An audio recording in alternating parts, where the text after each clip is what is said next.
now reach episode 3. The timing is winter break 1984. We are shown an empty college and there is a janitor working alone. He ends up seeing Tommy and has a scary experience with him. We are then taken to July 1984, where Linda has a direct experience with Tommy. She feels like someone is pressing her down in the bed and she screams and people come running. We have actual photos of Linda in a position where it looks like she's being pressed down by something. There are 3 photos that are taken by Jeff. We are shown Linda's expression when she sees that photo now. She's a much older lady now. Looking back at those photos, she still feels overwhelmed and she's uncomfortable seeing those photos because it brings back memories. At this point, Chris is overwhelmed by guilt because not only was he experiencing this thing, he felt as though he had unleashed it now on his friends ever since the prayer had happened. Because not only had the janitor witnessed something strange, but also Beth and Linda. So he goes to run in the forest to clear his head. When he gets back, he gets in the shower, and there he feels as though someone is attacking him from behind and pressing him to the wall. He struggles and he falls with the shower curtain wrapped around him. And when Jeff comes to see if he's all right, he notices that there are 3 deep, long scratches on Chris's back. The only kind of a loophole here is that they have not shown us photos that Jeff had taken of the scratches.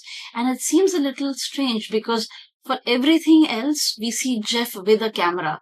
But this one thing where he could have captured the evidence as proof that Tommy is real, that this whole saga is real, somehow we have no evidence of these photographs. So that was something that I thought was kind of a hole in the plot, which the series does not address. At this point, Chris is feeling absolutely helpless, so then he decides to reveal the truth to his father. He tells his father about all of this. His father is in disbelief because he's not the type of man who would involve himself in these kind of stories. But he has to trust his son, so he decides to come and meet him in college.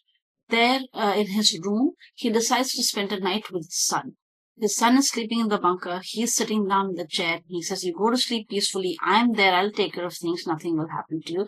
And just you see, you wake up in the morning and this whole thing will be behind you." He's very confident that his son was probably confused about something and that this whole thing is fake. Everything is fine until 3 a.m. when suddenly the whole room becomes a little bit colder. Then around 3:30 to 3:45, he says that he feels a strange pain, fear, and nausea. But at the same time, he's aware that this is not his pain, fear, or nausea. It is someone else's pain, fear, and nausea. It's as though he is feeling something even while simultaneously being aware that this is not his feeling. Now, this strange experience really shakes him up. So he is very, very bothered. He felt this urge to protect himself and his son from something that was there in the room. So there was a strange experience that even his tough, strong father experienced. That morning, he goes running with Chris into the forest. There, they both stumble upon the Parker Boyd plaque. Simultaneously, as these people are running and they're trying to clear their mind, we are told that Jeff has been, all this time, researching the history of Eerie Hall. He wants to discover if maybe there was a suicide or some other tragic incident which has left this entity or spirit or ghost roaming around the halls. So they, along with Jeff, discovered that this Parker Boyd plaque has context with the Revolutionary War. During the Revolutionary War, a lot of soldiers had died in the area. Lieutenant Thomas Boyd is the character that matters in this story. Thomas had been instructed to conduct a reconnaissance of a Native American tribe of Seneca, located just out of Geneseo. He defied orders and took a much larger group with him. The group were ambushed by Native American tribes, and Thomas was singled out for extensive torture. He was tortured and murdered near Torture Tree, which is around 1 mile away from his campus.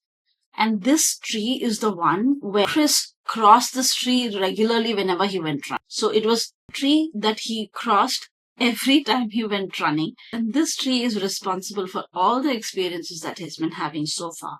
This tree gained the epithet of torture tree specifically because of Thomas's murder, where he underwent extensive amount of torture and cruelty before his body was dumped near the tree.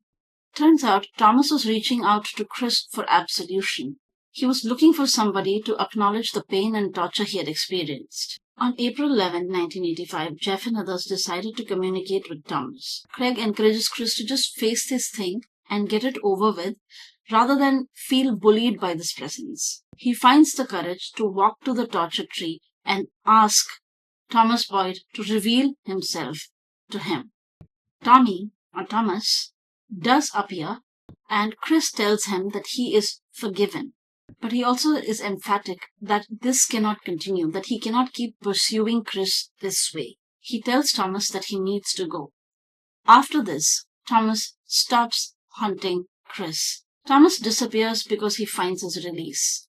It is revealed to us as a final piece of the puzzle that Adam Hubley, one of the ancestors from his mother's side, was the one to have found Thomas Boyd's body near the torture tree.